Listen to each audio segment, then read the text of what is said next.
Bien, buenas tardes. Vamos a dar inicio entonces a esta segunda sesión y en particular a este segundo panel de lo que son estos conversatorios soberanos y constitucionales desde lo público a lo privado. Me ha tocado precisamente tener el gusto y honor de moderar este segundo panel y precisamente quien es nuestra invitada, doña Bárbara Sepúlveda, abogada, licenciada en Derecho por la Universidad de Chile, magíster precisamente en género en la London School y magíster en Derecho con mención en Derecho Público de la Universidad de Chile. Y además mencionar que es actualmente directora ejecutiva de la Asociación de Abogadas Feministas de Chile. Le damos la más cordial bienvenida entonces a Bárbara en lo que será su presentación y esperamos que así también sea compartido por parte de ustedes de acuerdo a lo que ella nos va a exponer, nos va a compartir y con lo cual también vamos a intercambiar ideas interesantes y que vamos a aportar en todo lo que significa este conversatorio.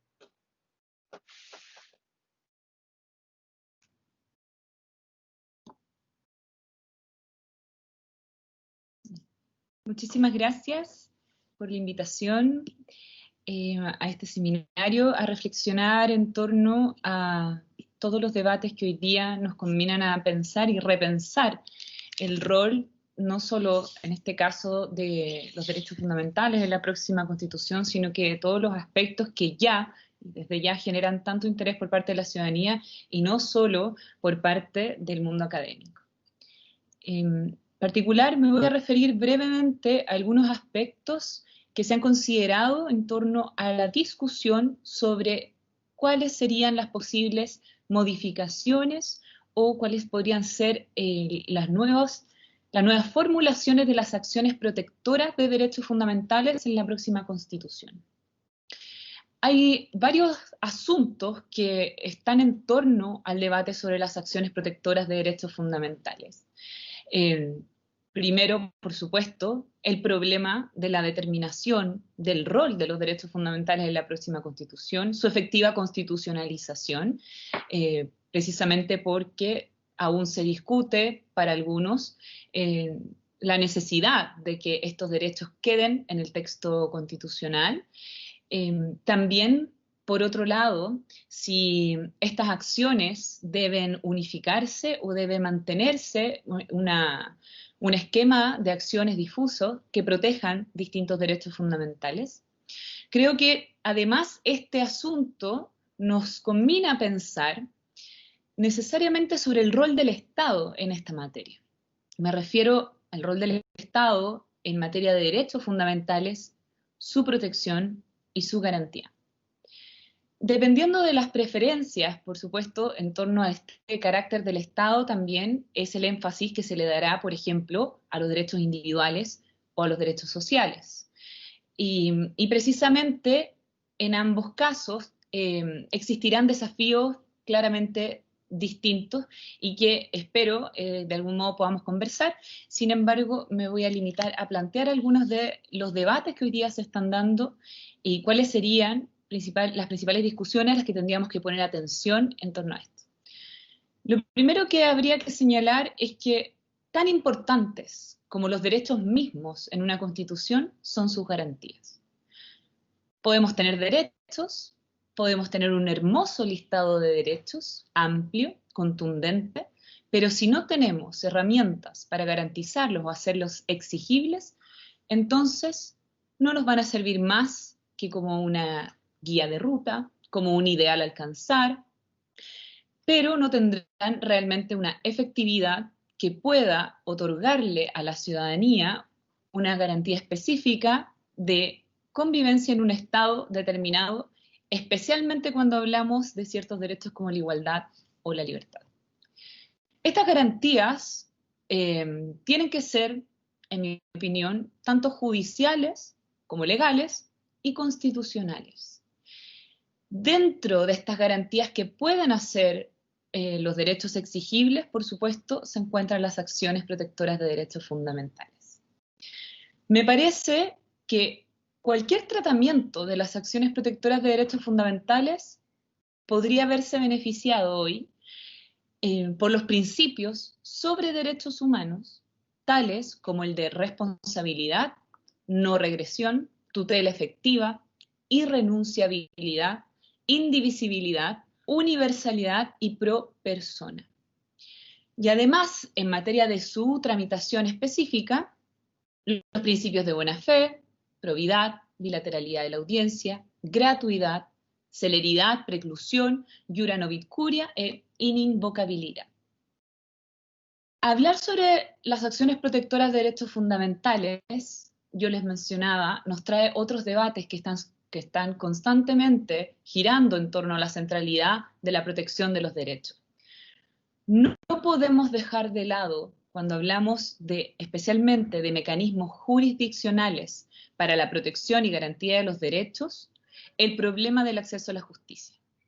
Me parece que es central para debatir la próxima Constitución no desconocer que en Chile acceder a la justicia requiere necesariamente de gozar de ciertos privilegios, especialmente materiales. En este sentido, hay varios estudios que nos demuestran que la pertenencia a cierto sector socioeconómico de la sociedad, especialmente los estratos más pobres, va directamente en perjuicio de la obtención de justicia en diversas materias. Con mayor gravedad aún, debiese tomarse este problema cuando hablamos de la protección de los derechos fundamentales.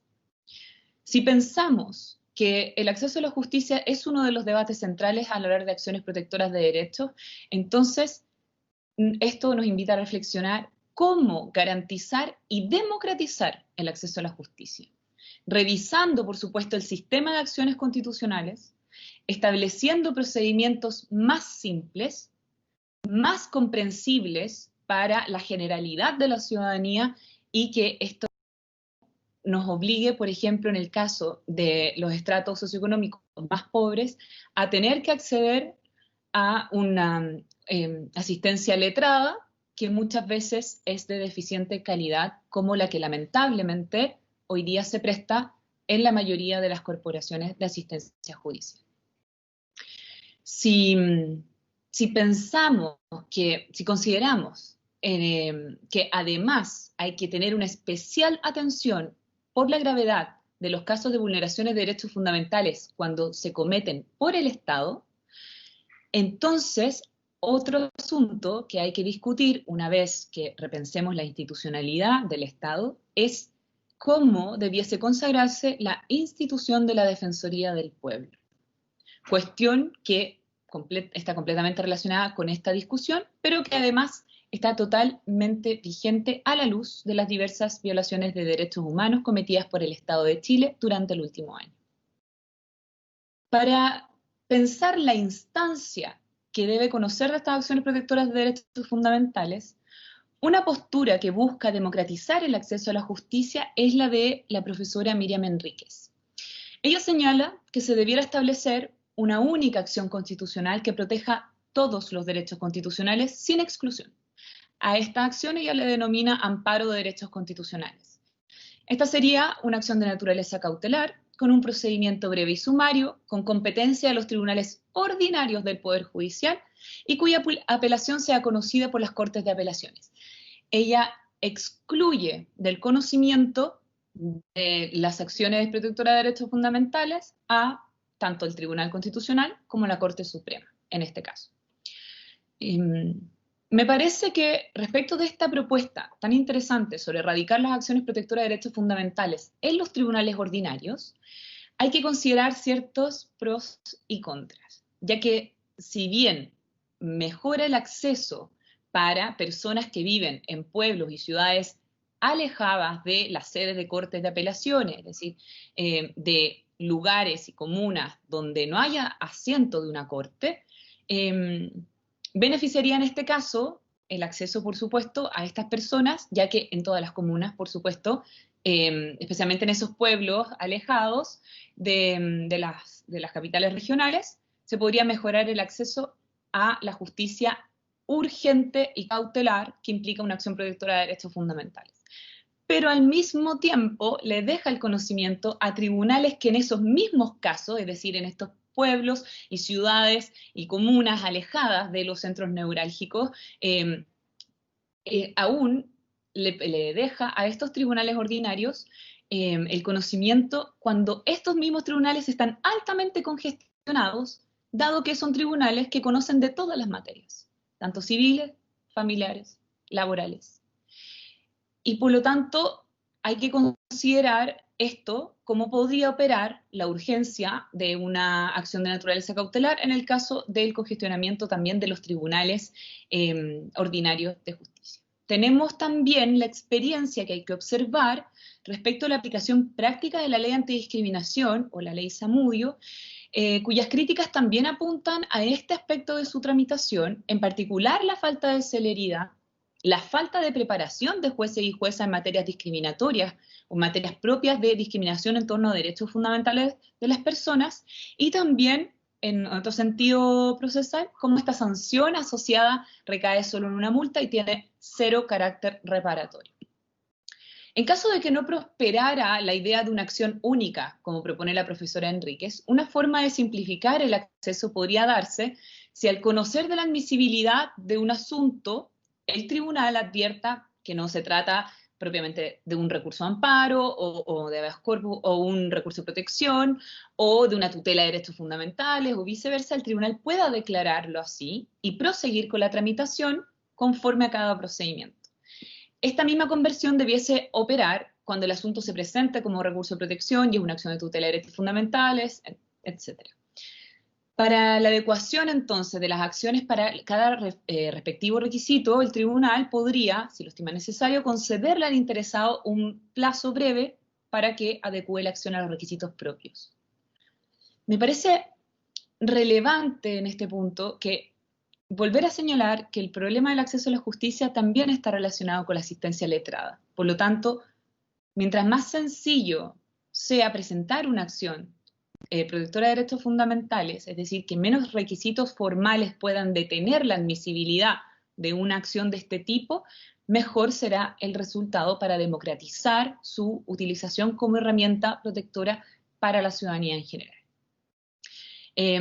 Quiero hacer un paréntesis en esta parte, mencionando brevemente que junto al debate de las acciones de naturaleza cautelar, también debemos pensar en la próxima Constitución y discutir las acciones de carácter reparatorio. Porque los juicios de lato conocimiento en torno a la determinación y cuantificación del daño, por ejemplo, en sede civil, el cual fácilmente puede durar 5 años, no parece coincidir con la urgencia, gravedad e importancia que requiere la reparación en las materias más complejas de vulneraciones de derechos fundamentales. Y esto nos plantea un desafío muchísimo mayor, especialmente en los casos en que ha sido el Estado quien ha vulnerado los derechos fundamentales, donde la reparación y las garantías de no repetición son asuntos tremendamente relevantes. Todo esto a la luz de las violaciones de derechos humanos del último año, teniendo en consideración además que se produce daño avaluable pecuniariamente y cómo debiese responder el Estado, no solo en términos de reparación, sino que precisamente de garantías de no repetición que no nos obliguen a elevar este tipo de asuntos al conocimiento de tribunales extranjeros o de competencia en materia de derecho internacional de los derechos humanos. Sobre la legitimación procesal activa en estas acciones protectoras de derechos fundamentales, me gustaría señalar que ha sido un debate también interesante el de las limitaciones que tiene, por ejemplo, el recurso de protección actual, un recurso que presenta por primera vez además la Constitución del 80, en tanto su restringida legitimidad activa.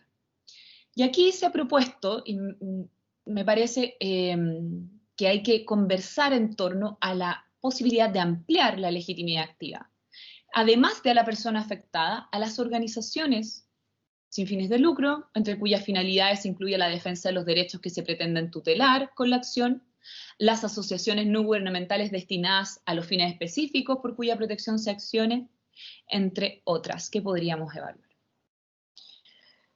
Sobre los derechos sociales en particular, y quizás siendo uno de los temas más controversiales, ahora que se discute la judicialización de estos mismos derechos, la posibilidad de incorporar garantías en este sentido, que ya no solo se limiten a establecer mandatos al Estado, sino que efectivamente estableciendo garantías judiciales específicas para estos derechos, me parece, estoy de acuerdo, me parece que debe constitucionalizarse la posibilidad de garantizar los derechos sociales mediante la judicialización, además de los mandatos al Estado, especialmente para el trabajo y desarrollo de las políticas públicas.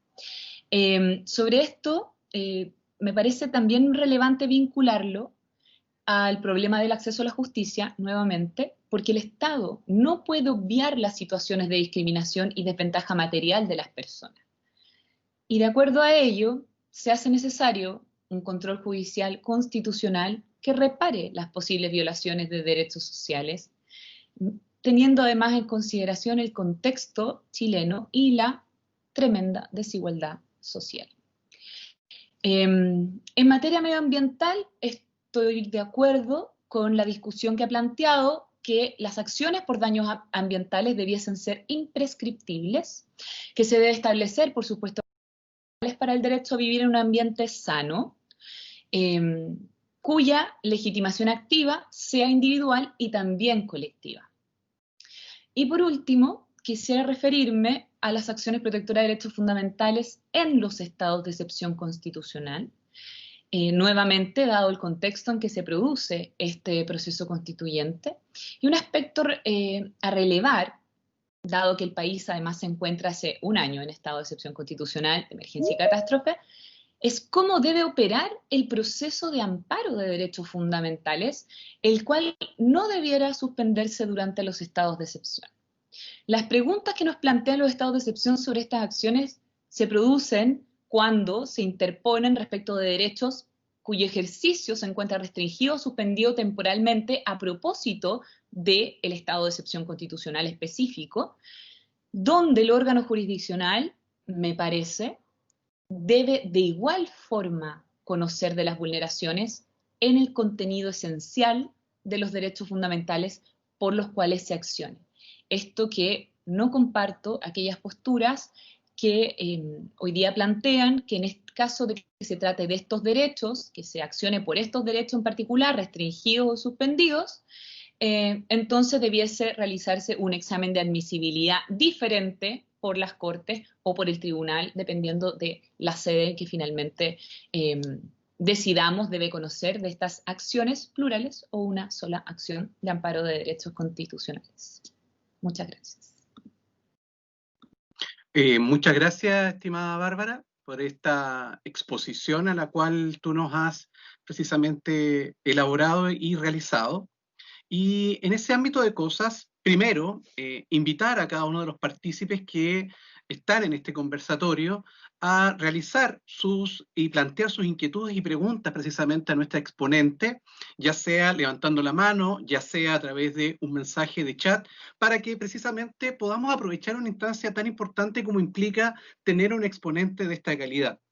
Pero sin perjuicio de ello, y aprovechándome un poco de esa misma calidad de moderador que se me ha solicitado y que gustosamente hoy estoy participando, quería de alguna manera preguntar, consultar a Bárbara, si de alguna forma el tema de este acceso que ella veía de alguna manera complejo en los pueblos, que yo estoy de acuerdo, que están lejanos a las comunas asiento de corte precisamente, si de alguna manera no lo podríamos tener ya más reforzado con la tramitación electrónica, porque si eso lo reforzamos, hace que las personas no necesariamente tengan que concurrir al tribunal para entablar esta acción cautelar única que nos propone, ¿no es cierto?, la profesora Miriam Enrique, y que sería bastante bueno utilizar ese mecanismo creando una educación a la población que le permita acceder más rápido y democratizamos el acceso. Y tribunal, que yo creo que ha sido el gran anhelo que muchos de todos tenemos.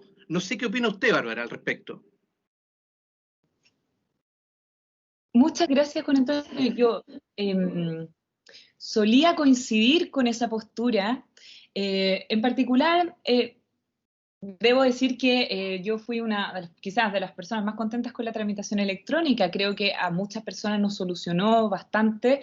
Creo que fue una solución bastante generalizada para la tramitación en particular, especialmente en ciudades como Santiago, donde el traslado también requiere mucho tiempo y dedicar también gran parte del día a eso, a gestionar trámites, también ocupaba muchísimo tiempo de la jornada laboral. Sin embargo, debo decir que si bien para ciudades conectadas, altamente conectadas a los sistemas a los sistemas de acceso a Internet, por supuesto que me parece que en el caso urbano puede ser una solución.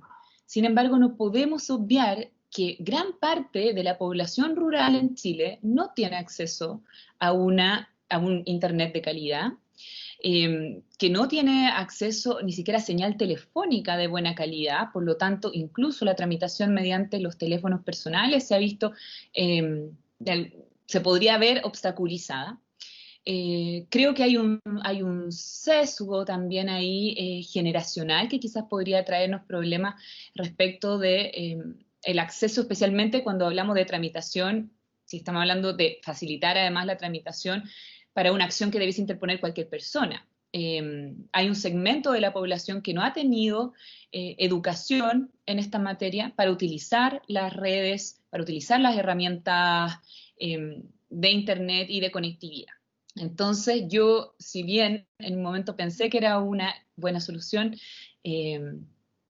definitivamente llego a la conclusión de que no puede ser la única, pero sí comparto de que por lo menos en los sectores urbanos esto ha sido, claro, parte importante de simplificarle la vida, especialmente a la labor de abogados y abogadas. Me parece que para otras personas quizás no lo sea tanto. Perfecto, muchas gracias por esa respuesta y ese aporte, que en gran parte también lo comparto con usted. Yo creo que en regiones nos falta mucho por avanzar, estimada Bárbara. A ver, aquí don Juan Pablo Francescini ha levantado su mano. Don Juan Pablo. Sí, buenas tardes. Buenas tardes, adelante, por favor. Expositora, felicitaciones a la expositora, muy clara su charla. Académicamente encuentro que fue muy bien expuesta y tocó temas fundamentales, como por ejemplo, que queden plasmados estos derechos fundamentales que sabemos que están recogidos de manera internacional en el derecho internacional de los derechos humanos, ¿cierto? En tratados, convenciones, resoluciones, recomendaciones, observaciones de los estados y varios instrumentos más. El desafío es, claro, hacer cómo esto se plasme en un texto constitucional, más allá de la discusión que sí, yo estimo que este derecho que tiene que quedar, este derecho creo que no. Creo, a mi juicio, que tiene que ser algo omnicomprensivo. En ese sentido, me parece fundamental lo que decía la expositora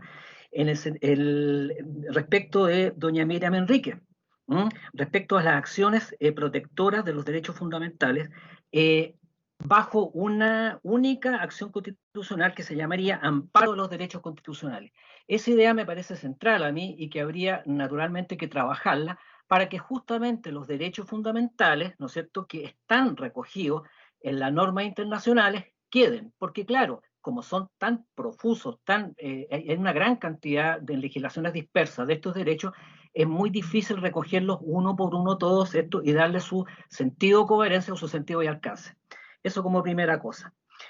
Como segunda cosa, yo no sé, hay una pregunta concreta a la expositora. Clásicamente, los derechos humanos, hemos visto, al menos los de primera y segunda generación, que se han dividido entre derechos económicos, sociales y culturales, derechos civiles y políticos. Sin embargo, y no me voy a cansar de decirlo, también lo dije hace unos días atrás, hoy día con las nuevas tecnologías, con los nuevos cambios, con una serie de cosas que estamos todos viviendo y que, claro, hemos tenido que vivir en pandemia también, dependiendo de la tecnología, se han producido también nuevas vulneraciones a los derechos humanos, con, claro, invasiones electrónicas a nuestro seguimiento personal, no se trata ya solamente del ámbito meramente económico, que voy a hacer algo, que me llegan publicidades de eso, sino que va mucho más allá. No sé si ustedes han leído, en el Congreso Futuro se expuso muy claramente la invasión justamente al cerebro de las personas, la invasión al cuerpo de las personas, con un tema que es bastante fascinante y amplísimo, que es lo que viene, que está el tema de futuro, que ya tímidamente comienzan a recoger las legislaciones de Europa, Estados Unidos y otros países que van más adelante que nosotros, en el sentido de protegernos nuestra integridad física y psíquica de la invasión electrónica. Es decir, voy justamente al caso de la invasión del pensamiento, de la invasión del derecho humano al propio pensar, y más que eso, de la tortura. Hoy día, claramente, y están las evidencias, pueden producir con estas máquinas nuevas formas de tortura. Yo no sé si este tema, que para mi juicio es tan fundamental como los derechos económicos, sociales y culturales, está contemplado, o por lo menos hay un guiño, una alusión, alguna, no sé, algún mecanismo que puede incorporar, aunque sea tímidamente, el tema de futuro, que es esto de las invasiones y las vulneraciones a los derechos humanos en la forma electrónica. Esa sería mi intervención y mi pregunta, y muchas gracias. Gracias a usted, Juan Pablo. Bárbara, obviamente le entregamos la palabra para que a ver si nos puede ilustrar al respecto, que es un tema bastante interesante el que nos planteó Juan Pablo, ¿eh? Muy interesante. Muy interesante, concuerdo plenamente. Creo que hoy día los desafíos, especialmente en no solo la era tecnológica, sino que con el avance de las tecnologías, con el avance de la investigación científica también, nos plantean varios desafíos en materia de derechos fundamentales que van desde, por ejemplo, las vulneraciones de derechos que plantea, perdón, Juan Pablo era, Juan Pablo, ¿cierto? Sí, sí, perdón, que plantea Juan Pablo, hasta incluso los debates sobre la posibilidad de que incluso las inteligencias artificiales puedan adquirir posiciones en la sociedad de reconocimiento no solo de asistencia legal, sino que incluso de derechos. Y todos estos debates a mí me interesan muchísimo. Agradezco mucho la pregunta. Yo creo que algo que señala Juan Pablo es clave, que tiene que ver con la invasión de la privacidad.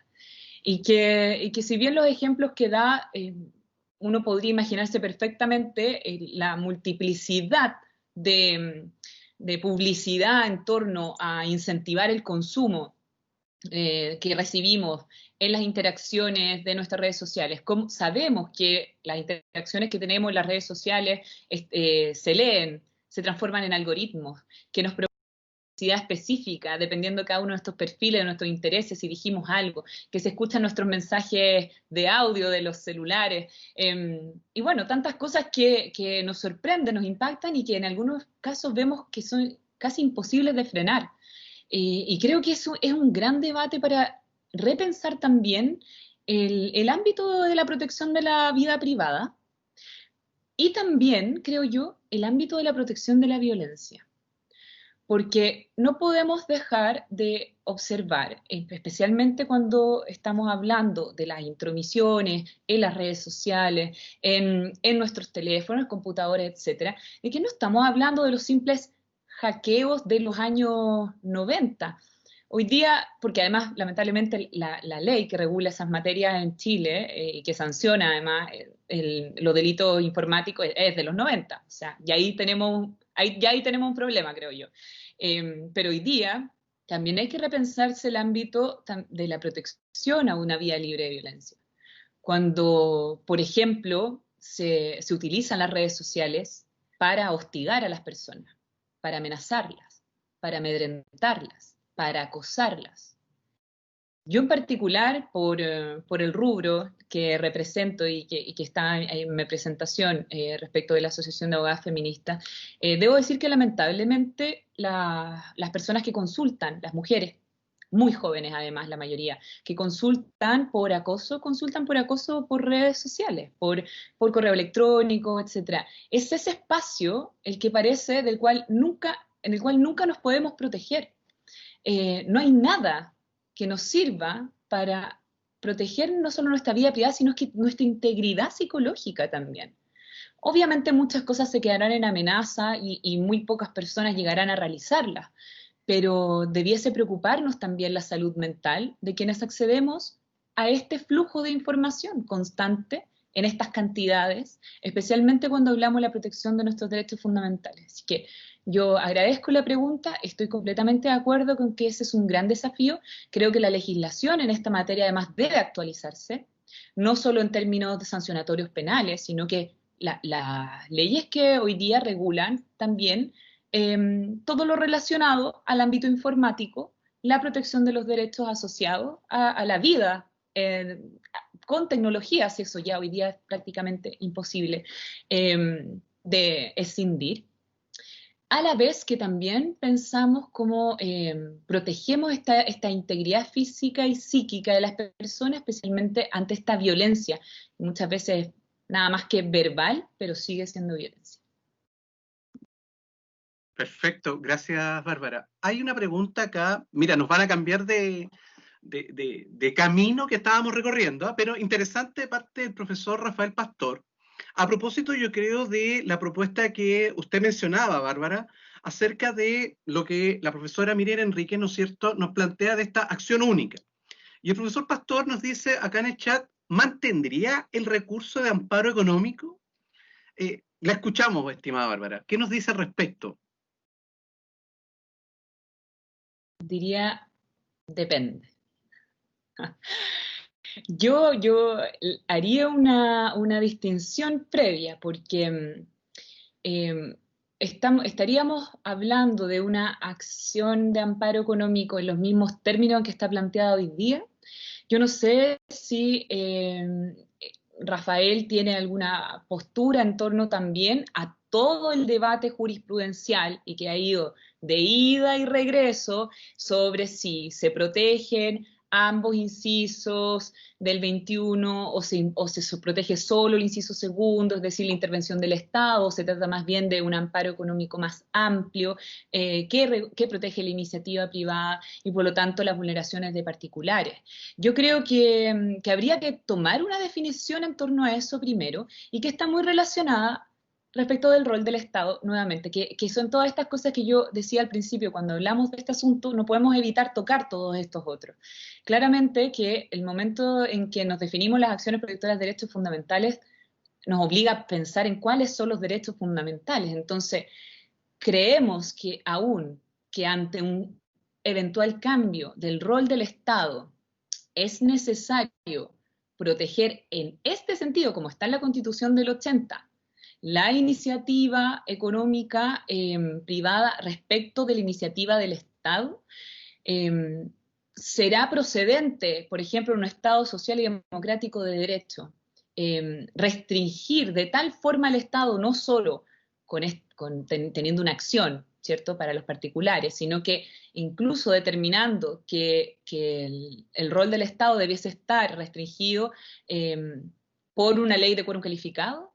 O sea, yo creo que todas estas preguntas giran en torno a una definición previa y que luego de eso yo podría responder si sería o no necesario un amparo económico y en qué términos sería necesario. Ahora, si nos vamos a referir simplemente a las vulneraciones en el ámbito de la libertad económica entre los particulares, yo estaría de acuerdo con mantener una acción.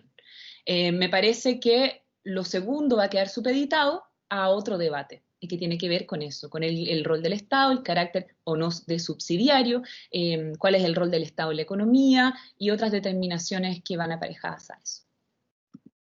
Muy bien. De todas maneras, hay un emplazamiento ahí al profesor Pastora. Yo creo que es importante lo que nos ha dicho la expositora en cuanto a cuál es su posición respecto al tema jurisprudencialmente. Más allá del agradecimiento, profesor Pastor, interesante sería saber precisamente un punto de vista respecto a la pregunta que ella le formulaba. Sin perjuicio de ello, sí, por favor, Rafael. No, bueno, gracias, Juan. Gracias, Bárbara. Muy interesante la presentación. No, yo concuerdo con lo que la profesora señala al final, ¿no? Que efectivamente la pregunta tiene que ser necesariamente vinculada a la digamos, determinación de qué rol le vamos a dar al Estado en la nueva Constitución, ¿no? O sea, creo que efectivamente las dos cosas conversan mucho, ¿no? Entonces, efectivamente, si vamos a mantener un rol subsidiario, que dudo, ¿no? Yo creo que vamos a propender a un rol mayor del Estado, vamos a trascender el principio de subsidiariedad, y en ese sentido, claro, el recurso de amparo económico también va, con su estructura actual, se vería evidentemente afectado, ¿no? Entonces, por supuesto que, por ejemplo, la actividad del Estado ya no va probablemente quedar reducida o limitada, perdón, a una ley de quórum calificado, ¿no? Entonces, en ese sentido, claro, creo que la respuesta es completamente adecuada, ¿no? Yo solamente lo planteaba como un ejercicio de determinar especialmente cómo vamos a asegurar derechos negativos, ¿no? de primera generación, que tienen cierta particularidad, ¿no? En vez de tener un solo recurso. Por ejemplo, no sé, pienso también en otro de primera generación que sería el habeas data, ¿no? Etcétera, ¿no? Bueno, evidentemente el amparo, etcétera, pero esos son acciones que se vinculan principalmente con los derechos negativos. Eso nomás, pero en general me pareció una presentación súper buena. Gracias. Gracias a ti, Rafael, por tu intervención, por la explicación que nos da y por el aporte que significa para el conversatorio. Siguiendo en ese mismo sentido, aquí tenemos una pregunta un poquito más larga, estimada expositora.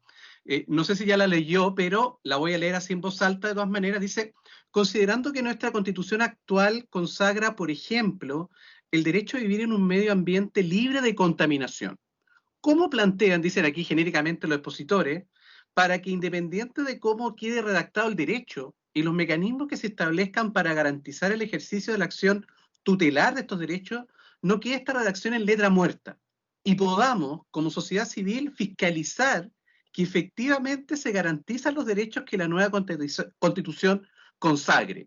Una pregunta un poco larga, pero tiene un sentido que yo creo que más, en el fondo, al final, esta fiscalización creo que es el interés que genera precisamente esta pregunta por parte de la sociedad civil. No sé al respecto, estimada Bárbara, ¿qué nos podría comentar usted? Gracias. Sí, yo creo que iría más allá de la consagración del derecho a vivir en un medio ambiente libre de contaminación, a reconfigurar el derecho hacia el derecho a vivir en un medio ambiente sano.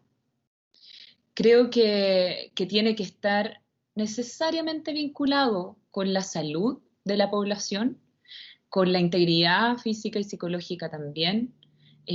Creo que es muy relevante que trascendamos esta idea del medio ambiente libre de contaminación, donde finalmente estar libre de contaminación nunca nos reduce a la contaminación cero, sino que dentro de los márgenes regulados, dentro de los márgenes que, por ejemplo, no sé, de las emisiones y los cuántos gases tóxicos, además considerar que a pesar de que existe una superintendencia del medio ambiente, que yo saludo el rol que ha cumplido, ha sido del todo insuficiente, que nuevamente en Chile, yo creo que aquí la pregunta, además que se realiza, es clave para señalar un aspecto que es muy importante en materia de estos derechos que requieren de mucha proactividad del Estado, y que es la fiscalización. Cuando vemos que la ciudadanía de todas maneras fiscaliza activamente, por ejemplo, a través de las organizaciones sociales ambientalistas, a través de las mismas personas que viven en las zonas de sacrificio, que se organizan en torno a las demandas por vivir en un medio ambiente libre de contaminación, y que finalmente, cuando han logrado algo, ha sido tarde, lamentablemente tarde, con el riesgo, con las enfermedades contraídas, con la salud pública comprometida. Y yo creo que son ejemplos de cómo también nos planteamos hoy día un rol del Estado más activo en esta materia, cuando precisamente la fiscalización incluso de la ciudadanía activa y comprometida y llevando esto a instancias internacionales, y aún así no logramos avanzar. Entonces creo que yo haría una mezcla de distintos asuntos que deben resolverse en torno al medio ambiente. Creo que aquí también esto está relacionado con otro derecho que también vamos a tener que revisar, y que es el derecho de propiedad. En particular también de cómo las industrias se desenvuelven en nuestra productividad nacional, el rol que cumplen, cómo se le puede aplicar mayores restricciones a la contaminación, cómo es posible que todavía se plantee una iniciativa privada en lugares como los humedales y que haya tenido que legislarse para prohibirlo. O sea, evidentemente también hay una falta de eficacia directa o de cómo vinculamos estos derechos con la materialidad. Y yo creo que también eso es una deuda que se ha planteado muchísimo desde la ciudadanía, es como que estos derechos, así como lo dice quien hace la pregunta, no queden en letra muerta. Ese es un riesgo constante. Yo quiero señalarlo, creo haberlo dicho en mi presentación, que no nos sirven de nada los derechos si no tenemos garantías. Los derechos pueden verse muy bien en la Constitucional. Hay ejemplos muy, muy bonitos que uno puede tomar a nivel comparado. Pero ¿nos sirven o no nos sirven estas consagraciones formales? Yo creo que no. Yo creo que hay que apuntar a las garantías. Y que las garantías, además, deben ser específicas. Y debe tratarse no solo de garantías judiciales, sino también de la posibilidad de exigirle el cumplimiento de estos derechos al Estado. El Estado mediante mandatos específicos, a su vez, mandatos a todos los poderes del Estado. Y en esto, mi opinión es que ningún poder del Estado debiese estar exento de un mandato constitucional en materia de protección de derechos, o en materia de proactividad también para la conservación de los derechos. Creo que en el caso de la redacción del derecho hay un desafío, precisamente por lo de sano o libre de contaminación, pero también en la garantía asociada, porque recordemos que hoy día con la Constitución del 80 la garantía asociada judicial además es de una acción protectora particular, distinta, y de índole legal, que además tiene restricciones. Entonces, pensarlo sin restricciones también es un desafío. ¿Y cómo podemos interponer la protección del medio ambiente a la vez que tenemos un Estado garante de derechos que está tratando todo el tiempo de que no se vulnere efectivamente? O sea, que sea excepcionalmente que tengamos que recurrir a tribunales. Muy bien, muchas gracias. Comparto bastante de aquellos planteamientos, estimada Bárbara. Lamentablemente, claro, el tiempo no nos permite poder ahondar en algunas cosas. Sin perjuicio de eso, hay una mano levantada, pero antes de ello, hay una pregunta de parte de don Felipe Ollanedel. Nos dice una consulta. ¿Qué importancia? Y volvemos al ámbito procesal, Bárbara, como usted se da cuenta, si usted lo quiere tomar desde ahí, obviamente. ¿Le daría la expositora al Tribunal Constitucional en la nueva Constitución? Y segundo, ¿cuáles serían los límites de su poder? No es menos, ¿ah? No es menos. No es menos. Yo agradezco la pregunta y bueno, me río porque es una pregunta para toda una ponencia totalmente distinta y además larguísima, pienso yo. Creo que sí. En mi opinión, creo que el problema del Tribunal Constitucional nos trae muchas discusiones, desde el diseño institucional, desde la misma existencia incluso o no de un Tribunal Constitucional, el carácter en torno a si debe tratarse de este órgano que resguarde la Constitución o podría transformarse, recaracterizarse, sea un tribunal, por ejemplo, de derechos fundamentales. Creo que todos esos debates hoy día además coexisten y creo que es importante ir reflexionando sobre cada uno de ellos. Me parece que sí, claramente la pregunta siempre está aparejada, o creo yo interpretar la pregunta que en torno a las complejidades y las críticas que se le han hecho frecuentemente al Tribunal Constitucional, especialmente en torno a las atribuciones para el control de constitucionalidad, especialmente el control previo.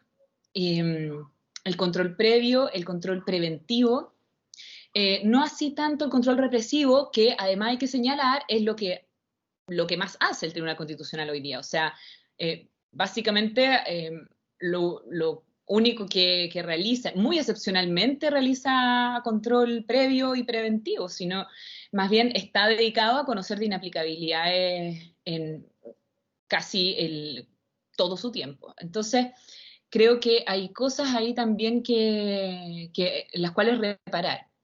Yo soy de la postura de que esas facultades, las de control previo y preventivo, serían las que debiesen restringirse, en algunos casos incluso eliminarse. Creo que es importante que si va a existir un control previo de constitucionalidad, este sea para cuestiones netamente formales, no así para el contenido. Puede ser una opción controversial la que estoy tomando, pero creo que se justifica, ¿cierto? Se justifica que en una tramitación legislativa no se hayan observado los quórums, etcétera. Me parece muy bien que el tribunal mantenga ese control. Pero hasta qué punto ha sido beneficioso o ha sido exento de crítica el hecho de que controle efectivamente el contenido de los proyectos de ley. Y esa es la crítica que ha señalado al Tribunal Constitucional como una tercera cámara. Lo que me parece que yo estoy de acuerdo con esa crítica, creo que en un sistema democrático donde el Congreso tiene una función y como un poder separado del Estado además, poder separado de los otros del Estado, creo que no debiese conservar esa atribución. Creo que en materia de control de convencionalidad debiesen mantenerse, quizás,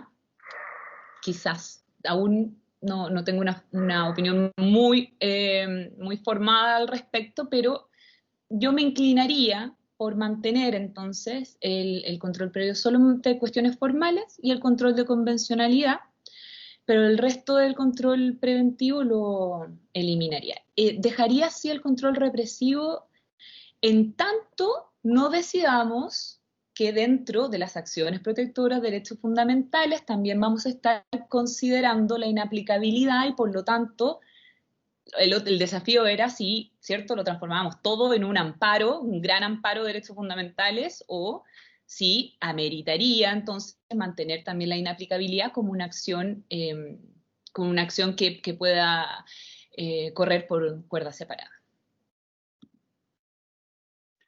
Me aprovecho de sus mismas palabras, Bárbara. Yo creo que es un tema que amerita una exposición aparte. O sea, absolutamente de acuerdo con usted en que ya la sola ponencia por sí misma podría abordar este tema de manera independiente, paralela, pero que genera controversia. Yo también me aprovecho de la palabra que usted utilizaba, es muy controversial. Yo creo que para algunos dogmáticos por ahí les haría ruido esta propuesta porque considerarían que no tendría sentido el Tribunal Constitucional. Entonces, pero interesante, no lo había escuchado, se lo digo honestamente como moderador, y me parece buena, muy interesante que pudiéramos avanzar también en ese aspecto. Por ahí levantó la mano don José Antonio. Don José Antonio, tiene levantada su mano para poder intervenir. Aló, buenas tardes, ¿se escucha? Muy buenas tardes, adelante. Bueno, quería agradecer esta interesante exposición. Quisiera hacer algunas preguntas. Respecto de la judicialización de derechos fundamentales. ¿Qué pasa si, bueno, podríamos colocar en una constitución derechos sociales, como por ejemplo el derecho a la vivienda? Respecto de la judicialización de este derecho, si el Estado no tiene los recursos como para poder proveer ese tipo de derechos sociales, tomando en consideración, por ejemplo, que otras constituciones como la Constitución de Haití consagra el derecho a la vivienda, pero si el Estado, supuestamente obligado a través de una constitución, no tiene los recursos para poder cumplir ese mandato, ¿cómo se podría judicializar? Se tendría que demandar al Estado, pero si el Estado no tiene recursos, ¿cómo eso operaría? Ahora, también se me permite hacer otra pregunta. Respecto de las acciones protectoras de derechos fundamentales, tiene la expositora tiene una opinión respecto de que deberían ser conocidos por tribunales inferiores de justicia. ¿No cree que eso podría ser problemático tomando en consideración que la resolución precisamente de estas materias tan fundamentales como derechos humanos, derechos fundamentales, no estaría entregado a tribunales superiores, que son aquellos integrados por jueces que tienen ya una experiencia en la administración del Estado, o sea, administración de justicia? Y también tomando en consideración que al parecer, si no entendí mal, ella es de la opinión de excluir de la ecuación del conocimiento de estas materias fundamentales a la Corte Suprema, también en relación con el problema que se podría acaecer por la no uniformidad de la jurisprudencia respecto precisamente de estas materias tan fundamentales. Ahora, si me permite otra pregunta respecto al Tribunal Constitucional. Sí, José Antonio, lo que te pido, perdona que te interrumpa, solamente porque también para que le podamos dar el tiempo a nuestra expositora, Bárbara, hay más de una pregunta bastante interesante en los temas. ¿Qué te parece si podemos darle la palabra a ella para que pueda ir resolviendo en el escaso tiempo que ya también nos va quedando, para que ella de alguna manera pueda intervenir y te pueda ir respondiendo la mayor cantidad posible de preguntas? ¿Qué te parece? Sí, Le damos perfecto. la palabra precisamente a Bárbara y ella puede ir respondiendo. Perfecto. Gracias. Gracias. Sí.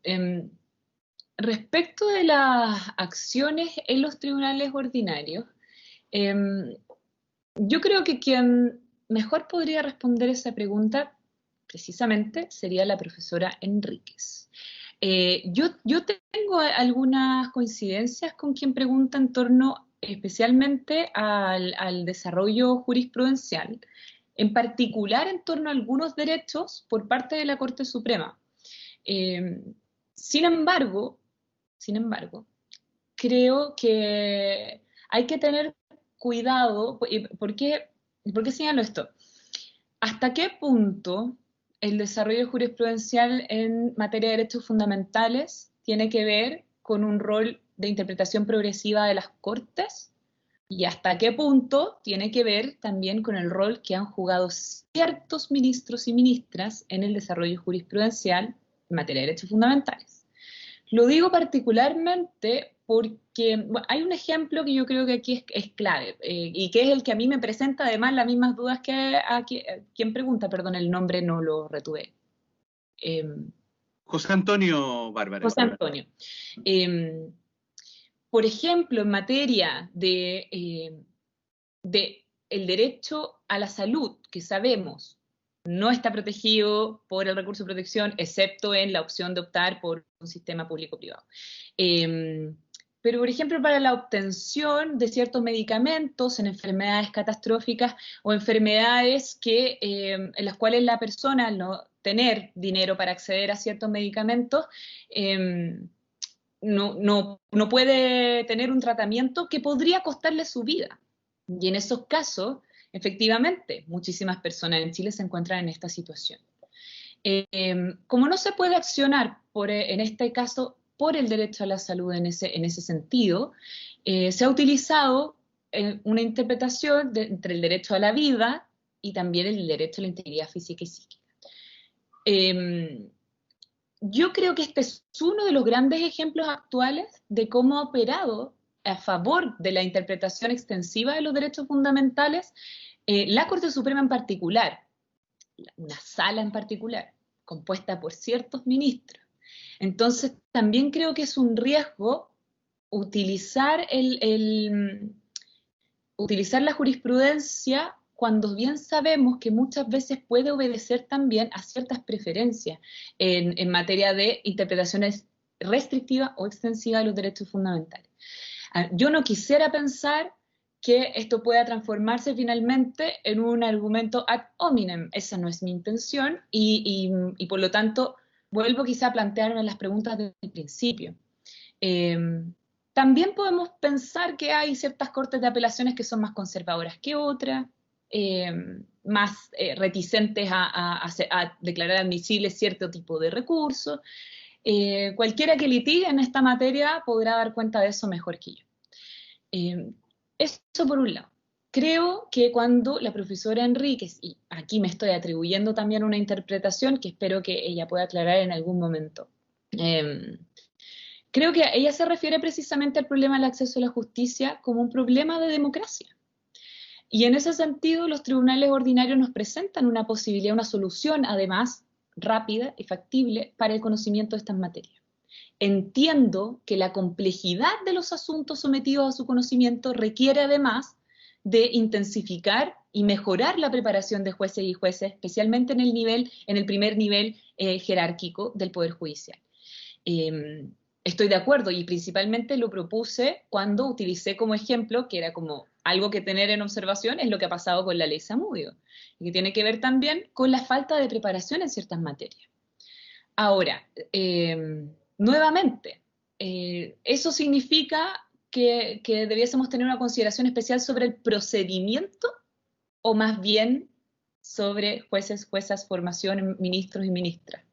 Creo que son preguntas que hay que seguir reflexionando y agradezco la pregunta. No es que yo lo tenga resuelto, pero me parece que lo que plantea la profesora Enríquez es muy interesante cuando pensamos que Chile no es Santiago y que existen personas que para ir incluso a tener atención de salud médica, incluso de urgencia, tienen que tomar un botecito y atravesar mares y ríos. Entonces creo que consideremos también que estamos pensando en la extensión general de la ciudadanía en Chile y no solo en quienes vivimos en la región metropolitana y podemos acceder a todos estos privilegios. ¿Y cuál era la otra pregunta? Sí, sobre los derechos sociales, y con esto cierro, porque sé que estamos en el tiempo.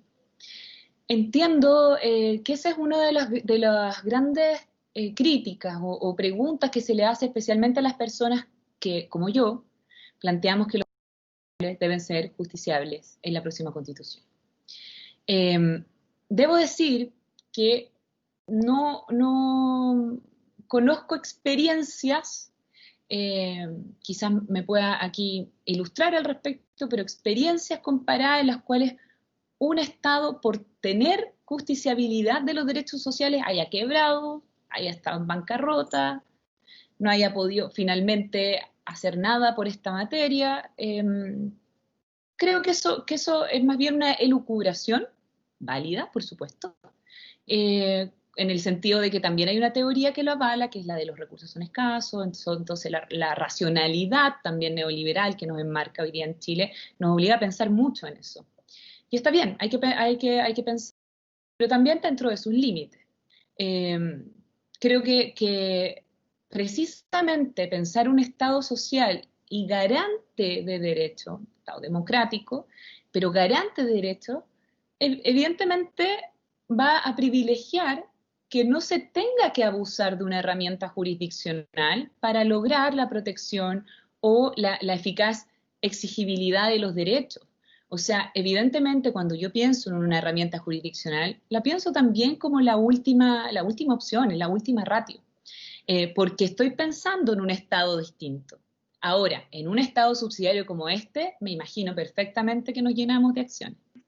En otro tipo de Estado, me parece que el rol de garante proactivo en proveer de servicios básicos, no a través exclusivamente de las empresas privadas, sino que desde el Estado podría generar un estado de cosas, una situación material que haga que la judicialización sea efectivamente excepcional. Eso es mi opinión. Perfecto. Una cuestión básica aquí también ha sido nuestra expositora muy clara. Yo quiero felicitarla por la delicadeza que ha tenido también en tratar temas que podrían ser muy conflictivos, pero que al mismo tiempo generó una conversación útil, académica, de alto nivel, que le da precisamente la importancia a lo que ha significado en los puntos que ella plantea. Tanto es así que todavía tenemos preguntas, como se puede dar cuenta ahí nuestra expositora de parte de José Ignacio, que nos plantea cómo aseguramos que no sean capturadas por intereses políticos las defensorías de los derechos, que es un tema que nos podría dar para más. Pero aún así, dado el tiempo y por el respeto también a lo que es la única, nuestra expositora, que insisto, se le agradece la brillantez, la calidez con la cual ha entregado los contenidos y la forma en cómo ha abordado las preguntas, vamos a dar también, ¿no es cierto?, ese agradecimiento a ella, a los que han participado, pidiendo las disculpas también a aquellos que no han podido, ¿no es cierto?, como ha sido el caso de José Ignacio o José Antonio, que nos vamos a tener que quedar con los temas pendientes en atención al respeto a la hora. Bárbara, 1.000.000 de gracias por esta participación, 1.000.000 de gracias por lo que ha sido su exposición, la claridad en las respuestas, como yo le decía, y ojalá Dios permita que podamos encontrarnos y podamos seguir conversando y poder seguir ilustrándonos desde esa perspectiva que tan valiosamente usted nos ha entregado en esta oportunidad. Se lo agradecemos en nombre de la Universidad Central y especialmente a su persona. Muchísimas gracias a la universidad. Gracias, Bárbara, que esté muy bien. Bien, con eso entonces damos término a este segundo panel de lo que ha sido este conversatorio en esta segunda jornada para lo que es hoy, este día jueves 26 de noviembre. Muchas gracias a todos y todas por su participación y los esperamos próximamente en nuestras próximas actividades.